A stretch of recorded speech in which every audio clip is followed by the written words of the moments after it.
I had been driving through that rural stretch of Arizona for about 3 hours when my headlights hit a man, lying in the middle of the road. I'm 48 years old and have been hauling cargo for over 2 decades in the Southwest, so my first impulse was to brake hard and assess the situation. He was lying on his back, arms outstretched, his shirt soaked in red as if he'd been run over minutes before. The truck responded heavily. I felt the load pushing from behind as I downshifted, but there was no car accident, no flashing lights on the shoulder, no recent marks in the dry dirt. The red seemed too vivid against the old dust of the road, and I didn't hear any cries for help, no sound other than the engine idling. I let the truck roll slowly without turning it off, because even before understanding why, I already felt that something wasn't right.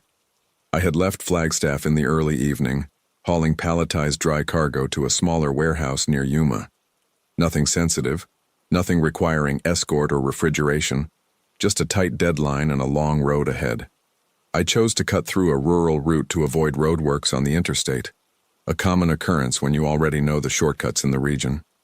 The weather was dry, the sky clear, a weak moon illuminating the desert just enough to outline the low hills. It was the kind of stretch where you can go 20-30 minutes without seeing a single pair of headlights coming from the opposite direction. And precisely because it's so empty, anything out of the ordinary catches your attention. The truck was in excellent condition that night. Tires properly inflated, brakes responding smoothly, dashboard light clear. I had done a full inspection before leaving, as I always do when driving on isolated stretches.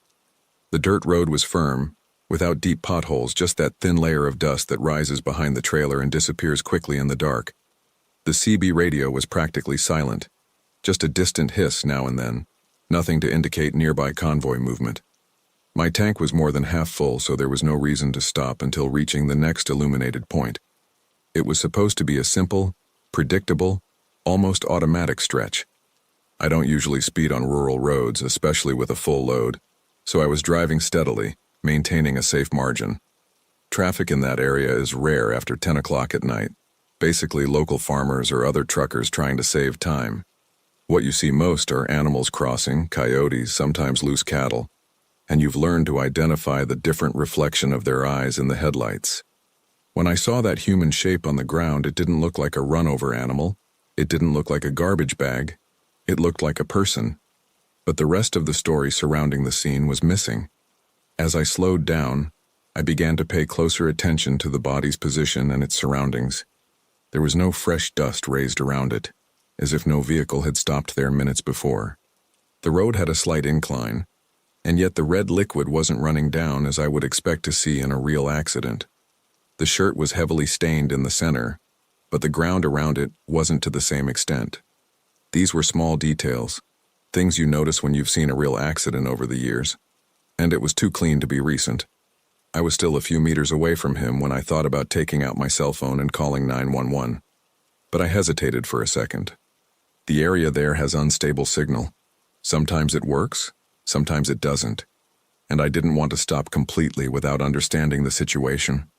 My high beams only illuminated him and a piece of the road, while the sides remained plunged into absolute darkness. That's when I noticed something else that bothered me.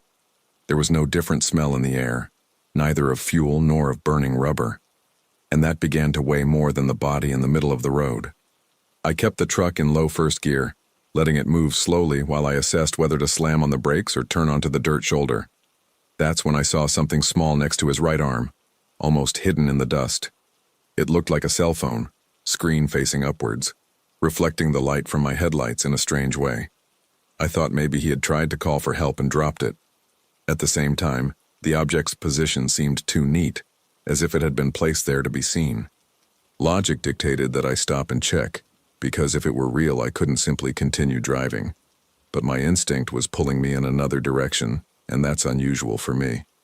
I've stopped to help drivers with flat tires. I've signaled accidents until the police arrived, so it's not fear of stopping. The problem was that nothing there was completely closed off. My body wouldn't move, my cell phone wouldn't vibrate, and the silence was too heavy, even for a rural road. I moved a few more meters and aligned the truck so that the left headlight would better illuminate the surroundings. The light opened up the side of the road a little more, revealing a low wire fence and sparse vegetation behind. There was no car hidden directly behind the body, at least not within the direct range of the light. But darkness began just beyond the illuminated circle, and I couldn't see beyond the first row of bushes. It was at that moment that something changed in his posture. It wasn't a clear movement. It wasn't lifting or turning my body. It was just a different tension in the position of my shoulder. Too small for someone passing by quickly to notice, but visible to someone almost stopped and observing. The arm that seemed relaxed and loose was now slightly bent, as if supporting part of the weight. And the red on my shirt hadn't spread even an inch since I'd arrived. My foot left the brake before I could even make a conscious decision. I thought about reversing and driving away in reverse until I had enough space to maneuver better. But on that kind of narrow road, that would also leave me exposed. The trailer behind me created too large a blind spot if someone decided to come from the side. The cell phone on the ground remained there still, screen now off as if it had never been used. And in that second I understood that stopping completely meant getting out of the cab, and getting out of the cab there would be exactly what someone expected me to do. As I began to slowly accelerate to turn left, the body ceased to be a body. It turned sideways in a movement too quick for someone injured and leaned on its knee as if waiting for the right moment. At the same time, 2 points of light came on further ahead, hidden behind the slight curve of the road. Low beams that hadn't been there seconds before. I felt the weight of the truck respond to the accelerator and heard a dry noise coming from the right side as if someone had hit the trailer's bodywork. That ceased to be a doubt at that instant. I didn't stop to look in the rearview mirror for long, but it was enough to see a shadow running along the edge of the road. The man who had been on the ground was already standing, and the red on his shirt wasn't running, wasn't dripping, wasn't doing anything but staining the fabric. The headlights ahead began to move, narrowing the angle of the road a little more, as if trying to block my path without getting too close. There was no cry for help, no desperate gesture, just movement too coordinated to be a coincidence.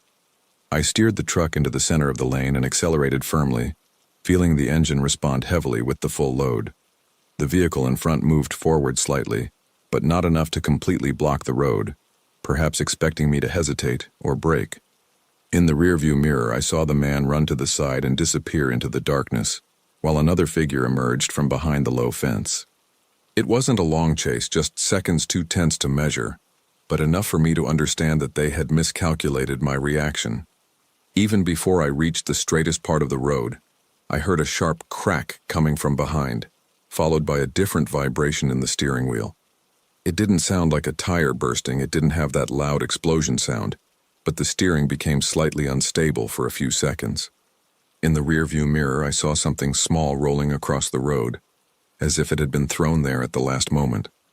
I didn't stop to identify what it was. I just kept the truck steady, because slowing down there would mean surrendering control of the situation. The headlights ahead appeared smaller in the mirror, as if they had given up trying to completely block the road. Even so, I could still see lateral movement at the edge of the road, shadows following the truck for a few meters before disappearing. The assembly shook again, this time more briefly, and the dashboard didn't indicate any immediate fault. What began as a scene of supposed distress was now directly affecting the safety of my own vehicle. I was already committed to the decision not to stop, but the consequences began right there, before any clear conclusion. The truck wasn't running exactly as it had minutes before, and I knew that any hidden damage could become a problem later on. There was no going back, no slowing down to check, and there was no pretending it had just been a scare. As I accelerated towards the paved stretch a few kilometers ahead, I realized that the trap had been designed to get me out of the cab, not to prevent me from passing. When I finally reached the paved and illuminated stretch closest to the main highway, I pulled over to a 24-hour gas station to check the truck. I got out, my legs still heavy, flashlight in hand, and found 2 of the trailer's tires with clean cuts on the sidewall. Nothing explosive, but enough to compromise the trip if I had driven a few more kilometers. They weren't tears from natural wear and tear. They were precise incisions, probably made by some object thrown onto the road. That's when I understood the sharp crack I had heard while passing the makeshift roadblock. I had to call for roadside assistance, wait for a tow truck, and report the incident to the company. explaining that there had been no collision or spontaneous mechanical failure. The shipment was delayed, the next day's schedule was hastily redone, and I had to file a police report at the nearest station, even knowing that it would be difficult to locate anyone in that area. The police listened, took notes, but made it clear that such cases happened too quickly to warrant an arrest. Operationally, the loss was manageable, but it could have been much worse if I had stopped completely. I returned to the road the following morning, but it wasn't the same. Each empty rural stretch took on a different weight. Every strange object on the road seemed too suspicious. It wasn't just about slashed tires or delayed deliveries.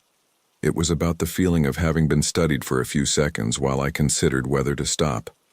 I kept driving, of course, because it's my job, but that kind of scenery ceased to be just an isolated landscape.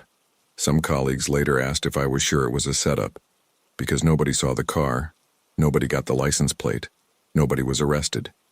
I answered in the simplest way possible, describing what I saw and what I heard, without adding anything beyond what was necessary. The red on the shirt didn't run, the body got up too quickly, and tires don't cut themselves in a straight line from both sides. I don't need more than that to understand what they tried to do on that road. I continued driving on rural roads after that day, including in Arizona again, but not in the same way. Today, when I see anything blocking the road at night, my reaction is no longer to brake first, but to assess the distance, angle, and escape route. This changes how you perceive someone seemingly asking for help in the dark. It's not pride, it's not coldness, it's an adjustment after being placed in a situation designed to get me out of the cab. The truck was repaired, the cargo delivered, the report filed as just another incident with no suspects identified. For the company, it was a delay and maintenance cost, nothing more. For me, the vivid memory remains of how heavy the silence of that road felt, even before any movement occurred. Since then, I never look at a body on the road simply as an automatic victim. If that first story gave you the chills, please hit the like button. It's the best way to let YouTube know these stories are worth sharing with more fellow travelers. Also, drop a comment below. Have you ever seen something you couldn't explain on a lonely stretch of highway? When the dock crew opened the trailer doors, I was still finishing getting out of the cab. The seal was on the parking space. I had checked it myself before parking, so there was no reason to worry. But as soon as the door went up, it was clear that the front pallets were too misaligned to be just road impact. I didn't say anything at the time, I just watched, trying to remember if I had taken any sharp turns during the night. The supervisor stepped inside, stood there looking, and then called me by name in a tone different from usual. That's when the feeling began that I had brought something more than just cargo, even without being able to explain what. I had left a smaller distribution center near Bowling Green in the early evening, carrying regular dry cargo, nothing of high declared value. It was stationery and office supplies, all palletized and wrapped in plastic film, still sealed according to company standards.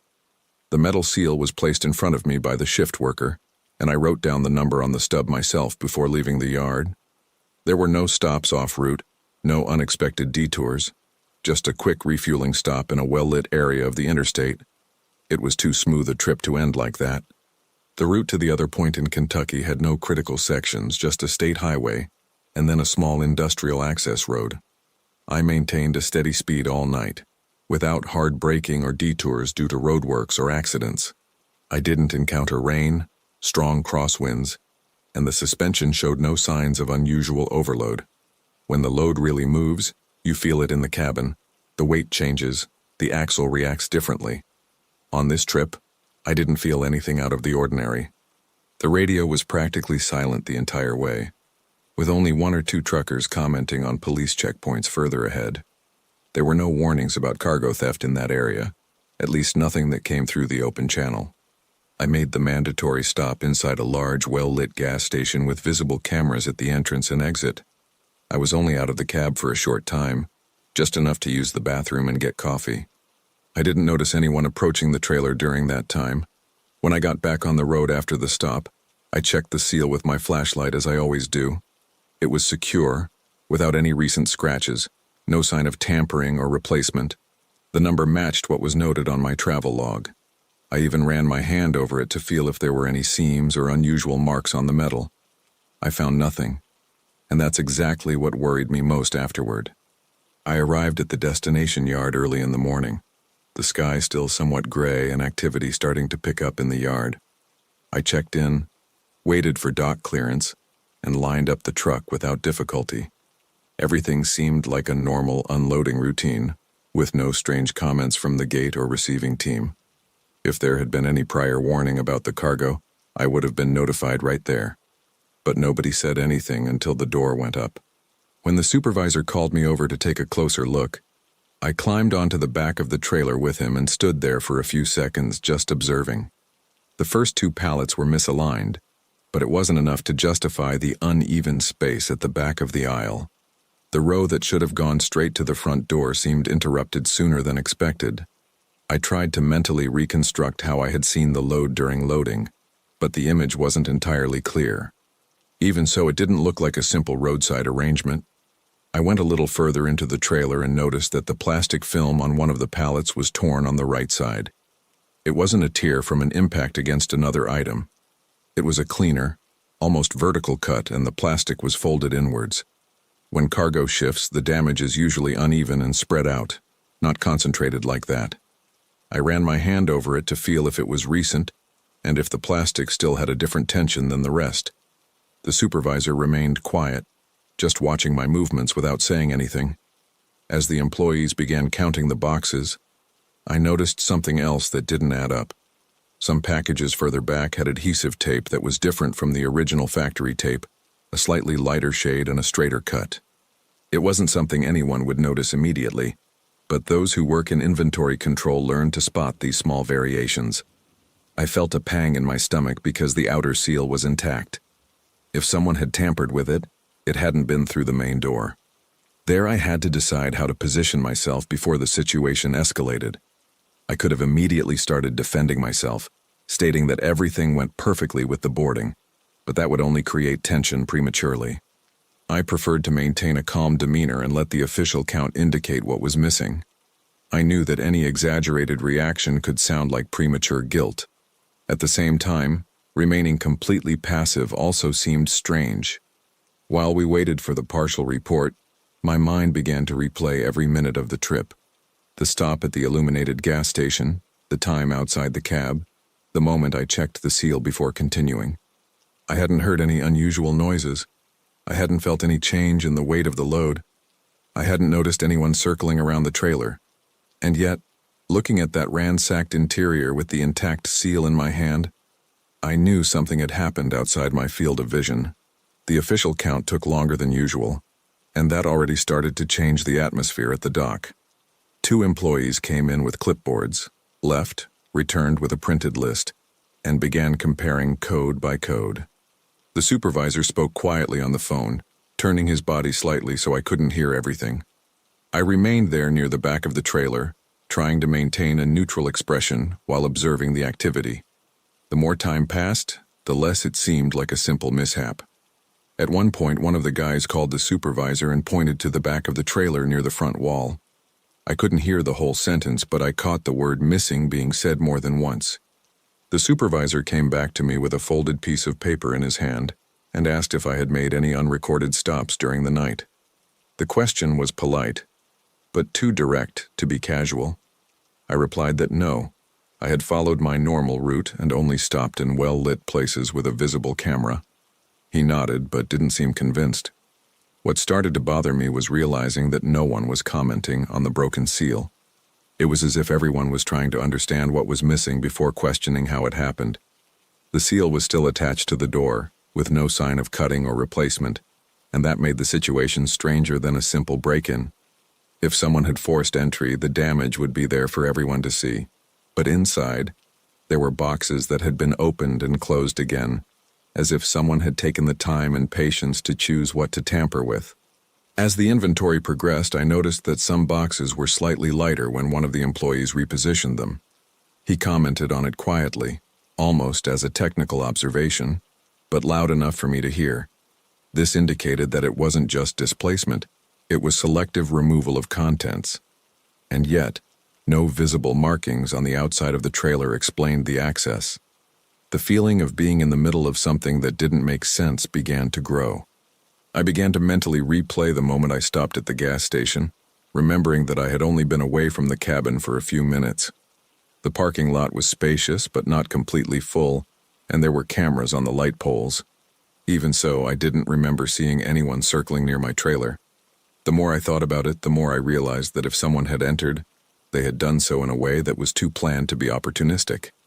The confirmation came almost without ceremony. Some specific units were missing, not entire boxes, but items removed from inside and the packaging resealed. This meant that someone not only entered the trailer, but knew exactly what to look for. The supervisor took a deep breath before showing me the discrepancy in the report, and at that moment I realized the problem had gone beyond a simple cargo discrepancy. The consequences began there, before any direct accusation. No one raised their voice, no one pointed a finger, but the atmosphere changed. I began to be observed more closely than before, as if every word I said could weigh on the outcome of the internal investigation. The intact seal became a central piece of the conversation because it eliminated the most obvious explanation. If there was no external breach, then the access must have happened at some invisible point in the process, and I was the most obvious link between origin and destination. I could have pressed for an immediate review of the cameras, demanded a technical analysis of the seal, or even requested police presence at that moment, but I chose to avoid direct confrontation in the yard. I knew that any more aggressive reaction could worsen the perception of me. I stood there answering their questions and awaiting further instructions, while the feeling that something had been done behind my back became difficult to ignore. The company opened an internal report and requested an analysis of the footage from the gas station where I had stopped, as well as the cameras from the original parking yard. I had to write a detailed description of the route, the exact times of each stop, and the time spent outside the cab. Operationally, I was cleared to continue driving, but with stricter monitoring on subsequent trips. There was no formal accusation against me, but the trust wasn't quite at the same level as before. And that weighs more than any written warning. The loss was absorbed as a partial cargo loss without external fanfare, but internally, it became a recurring topic of conversation in logistics meetings. Whenever a discrepancy arose in another shipment, my name was mentioned in connection with the previous case, even without concrete proof of my fault. I continued working normally, meeting deadlines and routes, but now each shipment and each inspection had to be done with extra care. The seal may remain intact, but the peace of mind is no longer the same. I still drive through Kentucky frequently, passing by that same illuminated checkpoint and the industrial access road where I made the delivery. From the outside, nothing has changed. The yard is still operating, the shifts are still rotating, the seals are still being placed in front of me as always. But now I observe my surroundings more closely, before getting out of the cab and take a few extra seconds checking details that I previously accepted as automatic routine. It's not overt paranoia. It's a kind of quiet attention that remained after that day. To this day, no one has told me exactly how the cargo was accessed with the seal intact. The company treated it as an isolated incident and moved on, but I never received a definitive technical explanation. What remained was the feeling that something entered and exited my trailer without leaving an external mark, and that's hard to accept when you live with the responsibility for what you transport. Since then, when I see a perfectly gleaming seal on the door, I no longer feel immediate relief. I was stopped waiting for a spot at an urban loading dock in Michigan when I heard the first metallic clunk behind me. It wasn't the sound of cargo shifting. It was that short, metallic on metal sound, like when someone tests a hitch before pulling.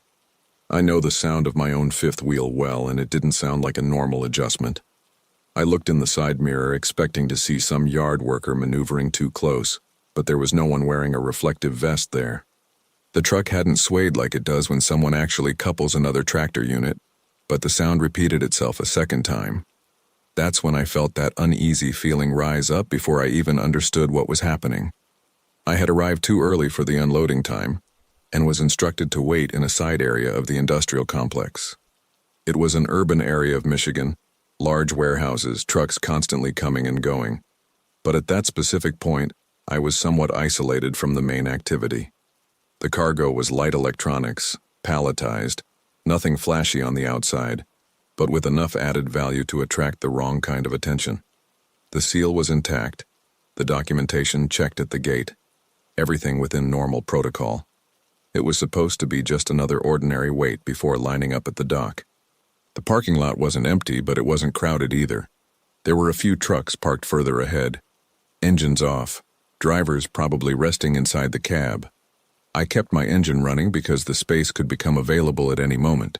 The side street behind me had occasional traffic of small vehicles, employees coming and going. Nothing that seemed out of the ordinary at first glance, except that this area didn't have as many visible cameras as the main entrance.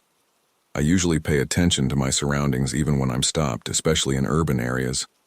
I've seen colleagues lose cargo while distracted by paperwork, but I hadn't gotten off there yet. I was just waiting for instructions over the radio from the yard.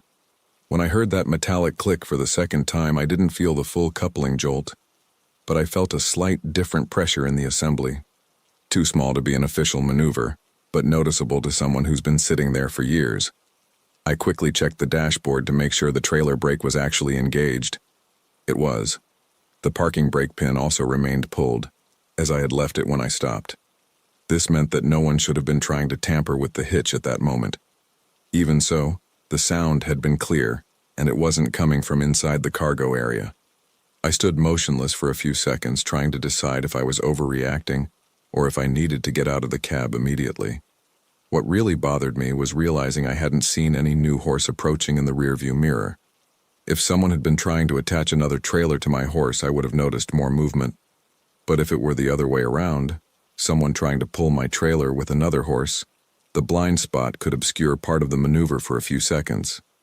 And it was this possibility that made me reach for the door handle before I could even think properly.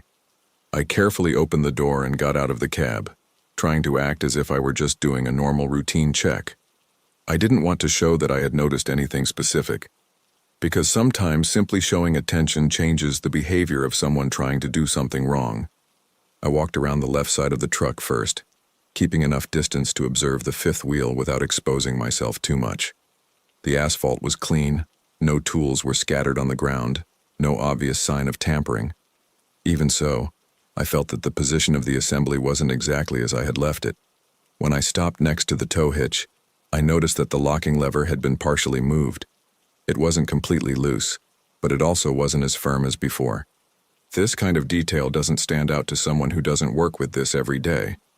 But to me it was clear that someone had tested the mechanism. I myself had pulled that lock forcefully when parking. That slight difference in position doesn't happen on its own. I then looked further ahead and saw a white horse standing a few meters ahead, lined up at an odd angle for someone just waiting for a parking space. The engine was running, the exhaust releasing light vapor into the cool morning air. The driver didn't get out, didn't signal, didn't seem interested in talking.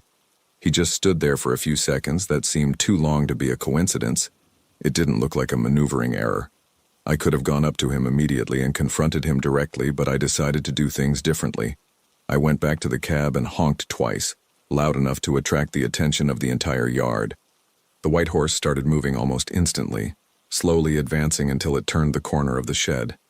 There was no argument, no explanation, just a clean exit for someone who supposedly wasn't doing anything wrong.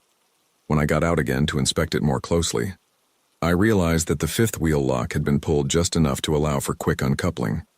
If I had stayed inside the cab dealing with paperwork or distracted on the phone, a simple correct coupling of another horse would have been enough to get the trailer off the road.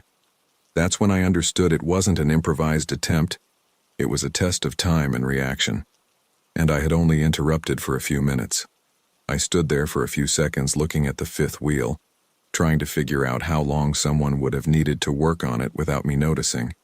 It wasn't the use of heavy tools or brute force. It was a quick, precise movement from someone who already knew exactly where to place their hand. While I was analyzing the position of the lock, I noticed a recent mark of displaced grease on the side of the hitch. It was a small detail, but enough to show that it had been manipulated seconds before. I looked around for a visible camera in that side area of the yard and didn't find any pointed directly at where I was. The main entrance was monitored, but the coverage back there seemed too partial. 2 trucks further ahead had their curtains closed, the drivers probably resting. and nobody seemed to have noticed anything. The surrounding urban traffic continued as normal, small cars passing on the outside street as if nothing was happening. This made everything more unsettling. I decided to notify the yard management even before confirming any major damage. I went into the cabin, picked up the internal radio, and reported an attempted tampering with the hitch. On the other end, the response was too calm, asking me to wait for a supervisor to come to the location. While I waited, I looked at the side of the trailer more closely and noticed something I hadn't seen before. The side identification sticker was slightly scratched, as if someone had touched it with metal equipment. When the supervisor arrived, he quickly examined the fifth wheel and agreed that someone had tested the lock. He said he would check the cameras, but made it clear that that area had a limited recording angle. It was at that moment that I noticed another detail that bothered me even more. The tailgate seal was still intact, but the carrier's identification sticker was slightly peeling off at one end. A small thing, but enough to indicate recent contact. I still didn't know if the goal was to take the entire trailer or just test the ease of future swapping. But while I waited for confirmation of the images, I realized that the damage had already occurred on another level. Even if the trailer hadn't been taken that morning, someone had chosen my set to try, and that meant it wasn't by chance. Confirmation that something bigger was at stake came a few minutes later, when the supervisor returned with partial information from the cameras. The white truck had entered the yard a few minutes before I arrived at the side area and was not on the scheduled unloading list for that time. It circled slowly along the side of the warehouse and stopped exactly behind my trailer long enough for a quick attempt. There was no clear record of the license plate because of the camera angle. That made it clear that it wasn't a simple route error. While we were talking there next to the truck, I received a call from the company asking if I had changed positions in the yard without notice. According to the tracking, there was a slight weight fluctuation registered in the system minutes before the noise I heard. This meant that the trailer experienced slight external traction, even without fully uncoupling. The attempt wasn't just a visual test. There was real effort to move the unit, and that already constituted operational damage. I could have left immediately after the scare and waited for instructions at a safer location, but the cargo was already partially compromised simply because they had tampered with the hitch. The risk of structural damage to the locking mechanism required a complete inspection before continuing the journey. While we waited for an in-house mechanic to check the system, it became clear that, even without total loss of the trailer, the scheme had progressed enough to cause damage. The discovery had prevented something worse, but it didn't stop the impact. The inspection confirmed that the fifth wheel lock suffered forced wear on the safety pin, enough to require replacement before any new coupling. This meant temporary immobilization of the truck and an immediate delay in unloading, in addition to the cost of parts and labor. The company treated it as an attempted aggravated theft and filed a formal report. But since the trailer was not taken, the case was classified as damage and a failed attempt. Even so, that day's schedule was lost, and another driver had to take over part of the next route. Financially, it wasn't a total loss of cargo, but there were real costs associated with emergency maintenance and unforeseen downtime. Internally, my name became linked to the incident as the driver of the vehicle at the time of the attempt, which automatically leads to questioning even when the fault doesn't lie with the driver. I continued working normally after that, but each stop at an urban dock was made with extra caution regarding the surroundings. Because once someone tests your trailer, you know it wasn't a random choice. After that day, I started always parking in areas with a visible camera pointed directly at the trailer hitch, even if it meant waiting longer for a parking space. It might seem like a small detail to an outsider, but the fifth wheel became my first point of check whenever I stop at an urban loading dock. It's not exaggerated fear. It's an adjustment after learning that someone tried to steal my trailer while I was just a few meters away. The city continues to function normally, trucks coming and going all the time, but I no longer see that movement in the same way. The trailer wasn't taken, the cargo didn't disappear completely, and officially the case ended as a failed attempt with technical damage. However, the financial loss did occur and was recorded in the report, along with my name in the field for the driver responsible for the vehicle. Since then, every time I hear a metallic clang behind me, I don't wait for the second repetition before getting out of the cab. Thanks for riding along today. If you enjoyed this haul, please leave a like and a comment. Those simple actions tell the YouTube algorithm to deliver our stories to a wider audience, and it truly helps this channel grow. Stay safe out there, and I'll see you in the next one.